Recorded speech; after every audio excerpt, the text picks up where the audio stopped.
Hello my dear students, आपका स्वागत है हमारे यूट्यूब चैनल ऑलवेज न्यू 142 पर। देखिए, आप लोगों से एक शिकायत है कि आप लोग वीडियो तो देख लेते हैं लेकिन कमेंट नहीं करते हैं। ये बहुत दुख की बात है।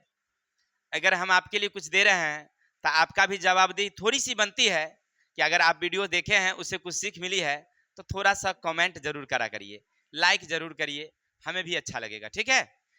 तो मैं राकेश कुमार, मोटिवेशनल स्पीकर। जिंदगी आपको बहुत कुछ देने के लिए तैयार है। जिंदगी आपको बहुत कुछ देने के लिए तैयार है, लेकिन उसके लिए पहले आपको काबिल बनना पड़ेगा। यानी आप काबिल जब तक नहीं बनेंगे बुआ, तब तक आपको जिंदगी से कुछ नहीं मिलने पड़ेगी। यानी कि अगर जिंदगी से कुछ लेना है तो खुद को काबिल बनाइए, तब तक जिंदगी कुछ देगी। क्लियर? तो मेरे शेर और शेरनियों, आज हम लोग इस सभा को शुरू करेंगे क्लास 9th के जो हमारी भौतिकी शास्त्र है भारती भवन का, जिसका चैप्टर नंबर है 3, नाम है बल तथा गति के नियम। इसके दीर्घोत्तरीय क्वेश्चन देखेंगे, है कि नहीं? क्योंकि थंबनेल में आप ढूंढ रहे थे, ढूंढने के बाद आपको मिला है दीर्घोत्तरीय, तो आप उसी पर आए हैं, तो दीर्घोत्तरीय ही याद चलेगी।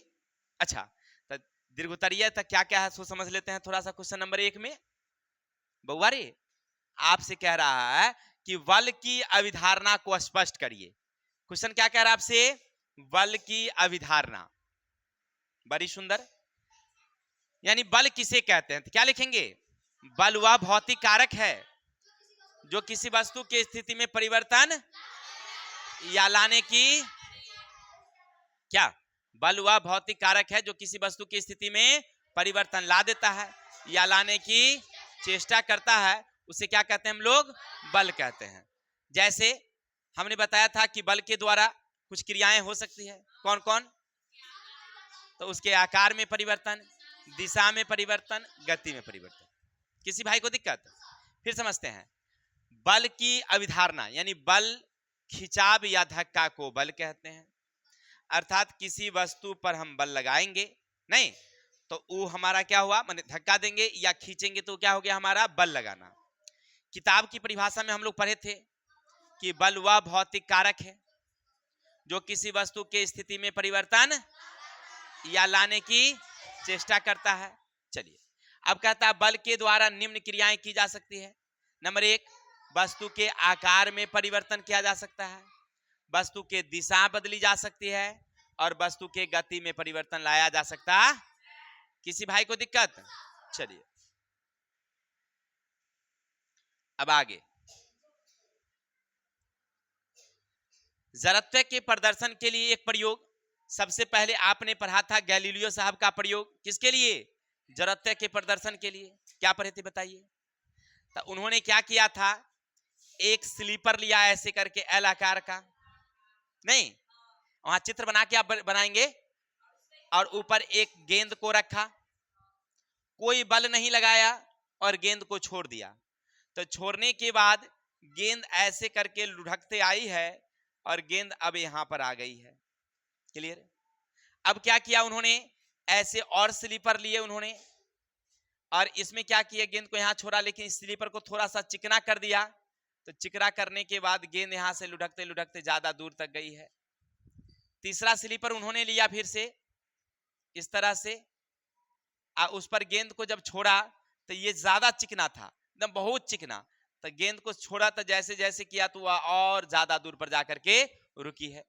उन्होंने विरोध को तो शून्य नहीं कर सका, लेकिन उन्होंने कहा कि हमें इससे ये ज्ञात होता है कि पहली वाली में विरोध ज्यादा था इसलिए कम दूरी तय की, दूसरी वाली में विरोध थोड़ा सा कम था तो ज्यादा दूरी तय की, तीसरी वाली में विरोध बहुत ही कम था तो बिल्कुल ही।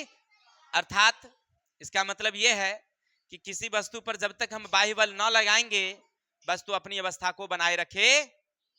किसी को दिक्कत? किसी वस्तु पर अगर बाह्य बल न लगाएंगे, अपनी अवस्था को बनाए रखेगी। ये था हमारी जड़त्व के प्रदर्शन का प्रयोग। फिर समझते हैं क्वेश्चन नंबर 2, जड़त्व के प्रदर्शन के लिए प्रयोग। तो लिखेंगे सबसे पहले गैलीलियो साहब ने जड़त्व के प्रदर्शन के लिए प्रयोग किया। एक स्लीपर लिया एल आकार का और ऊपर से एक गेंद को उन्होंने छोड़ दिया। ये गेंद में घर्षण ज्यादा थी तो वह कम दूरी तय करके रुक जाती है। एक दूसरा स्लीपर लिया और उन्होंने ऐसे छोड़ दिया तो वह धीरे धीरे धीरे धीरे धीरे धीरे आगे बढ़ते चली गई, लेकिन पहले से ज्यादा दूरी तय की।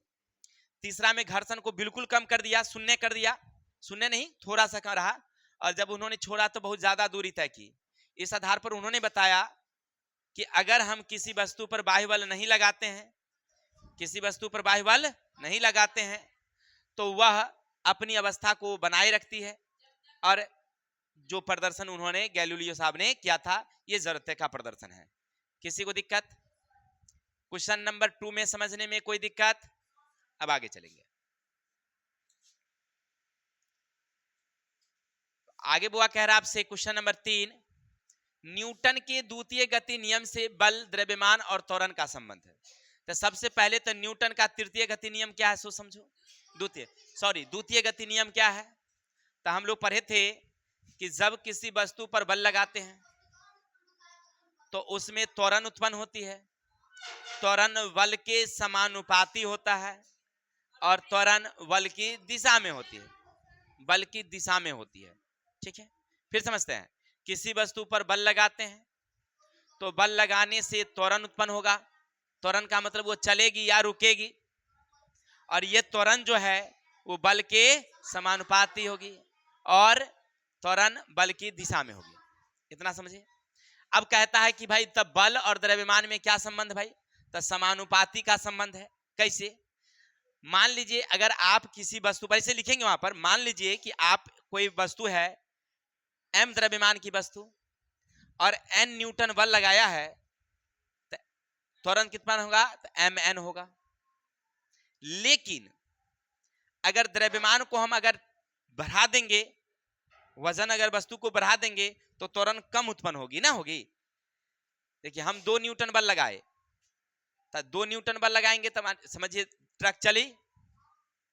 अगर हम बल को बढ़ा देंगे तो और तेज चलेगी, लेकिन अगर वस्तु को बढ़ा देंगे, बल को वही रखेंगे, तो वस्तु क्या हो जाएगी? कम चलेगी, क्योंकि भार जब ये बढ़ेगा तो वस्तु कम ना चलेगी धक्का देने से। क्या एक साइकिल को आप धक्का दे रहे थे तो साइकिल तो दौड़ा दिए अब मोटरसाइकिल अगर वहां पर आ जाए तो दौड़ा पाइएगा आप? नहीं ना। यानी वजन बढ़ने से, द्रव्यमान बढ़ने से आपका बल का क्या हो गया? बल तो वही है लेकिन त्वरण क्या हो गया? कम हो गया।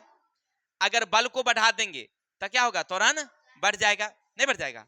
यानी कहने का अर्थ है कि बल, बैठो, बल, द्रव्यमान और त्वरण में समानुपाती का संबंध है। लड़की बैठो इधर आके। चलिए फिर समझते हैं। क्या लिखेंगे आप लोग? तो लिखेंगे किसी वस्तु के बल, द्रव्यमान और त्वरण में समानुपाती का संबंध है। अगर बल बढ़ाएंगे तो त्वरण बढ़ेगी, बल कम करेंगे तो त्वरण कम होगी। द्रव्यमान को कम करेंगे, वस्तु का द्रव्यमान कम करेंगे तो त्वरण बढ़ेगी, द्रव्यमान बढ़ाएंगे तो त्वरण कम होगी। समझे? त्वरण का मतलब समझिए चलना या रुकना। अगर बल अगर ज्यादा लगाइएगा तो त्वरण भी कमेगा, बढ़ेगा, नहीं बढ़ेगा। अगर बल कम लगाइएगा तो त्वरण कमेगा, द्रव्यमान बढ़ाइएगा तो त्वरण कमेगा, द्रव्यमान कमाइएगा तो त्वरण बढ़ेगा। ठीक है, चलिए इतना समझ गए। अब आगे क्वेश्चन नंबर 4, न्यूटन के तृतीय गति नियम को लिखकर उसे एक प्रयोग द्वारा सत्यापित करिए। यानी न्यूटन का तृतीय गति नियम लिखना है आपको। तो लिखेंगे कैसे? तो लिखेंगे दो वस्तुओं के बीच अनुन्य क्रिया लगती है, यानी अनुन्य क्रिया होती है। अर्थात पहली वस्तु दूसरे वस्तु पर जितना बल लगाती है, दूसरी वस्तु भी पहली वस्तु पर उतना ही बल लगाती है, परंतु विपरीत दिशा में। किसी को दिक्कत? फिर समझे। पहली वस्तु दूसरे वस्तु पर जितनी बल लगाती है, दूसरी वस्तु भी पहली वस्तु पर उतनी ही बल लगाती है, परंतु विपरीत दिशा में। इसे कहते हैं न्यूटन का तृतीय गति नियम। अब कहता है इससे संबंधित एक प्रयोग द्वारा आपको दर्शाना है। तो लिखेंगे जैसे जब घोड़ा गाड़ी को खींचता है तो घोड़ा जितनी बल पृथ्वी पर पीछे की ओर लगाती है, पृथ्वी उतनी ही बल घोड़ा पर आगे की ओर लगाती है। अर्थात वहां क्रिया तथा प्रतिक्रिया बराबर है, नहीं है, इसीलिए घोड़ा आगे बढ़ती है, गाड़ी भी पीछे से चल पड़ती है। कोई दिक्कत? समझ में आई बातें? चलिए अब आगे चलते हैं। छोटा छोटा क्वेश्चन ही है और 5 को क्वेश्चन है मात्र। अब कह रहा है आपसे संवेग संरक्षण के नियम लिखिए। पहले क्या कह रहा है, संवेग संरक्षण के, तो लिखेंगे यदि किसी वस्तु पर बाह्य बल न लगाया जाए तो उसकी कुल निकाय का कुल संवेग संरक्षित रहता है।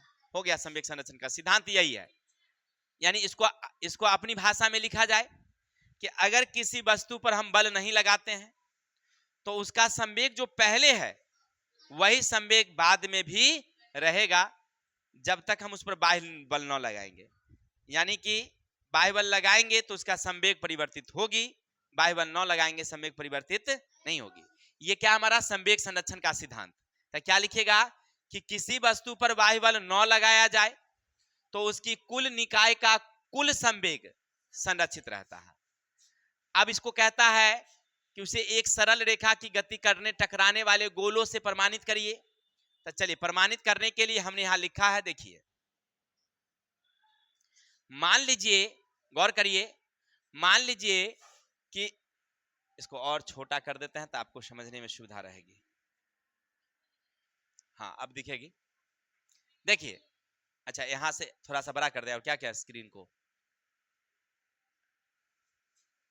अब हो गया। चलिए देखिए हमने क्या लिखा, माना कि m और m, यानी ऐसे भी आप लिख सकते हैं कि m1 और m2 दो वस्तु है जिसका नाम है, एक का नाम है A और दूसरा का नाम है B। द्रव्यमान m1 है और m2 है। वही लिखा है, माना कि m तथा m, बड़का m है वो छोटा m है, द्रव्यमान के दो वस्तुएं A और B सरल रेखा पर u और u के वेग से चल रही है। यानी u1 कर सकते हैं आप, u2 कर सकते हैं, कोई दिक्कत। गतिशील है तो u और u अधिक है, यानी कहने का अर्थ है कि पहली वाली का वेग कम है और दूसरी वाली का वेग क्या है, अधिक है। थोड़ी देर चलने के बाद आपस में क्या हो जाती है, टकराती है, और टकराने के बाद अलग अलग हो जाती है तो उसका वेग v और v यानी v1 और v2 हो जाता है। हो गया। तो गोले में संवेग कितना हुआ, तब पहले वाला है, देखिए बाद वाला है mv, ठीक है, और दूसरा वाला है m2v2 अति u2, हो गया। अब बाद वाला है mv माइनस माइनस का mu, यानी m2 u2 m u1 1, sorry गलती हो गया, यहां पर 1 देंगे, m1 u1 u2 u2, हो गया। कोई दिक्कत, माइनस, किसी को दिक्कत, चाहे आप इस तरह से भी लिख सकते हैं।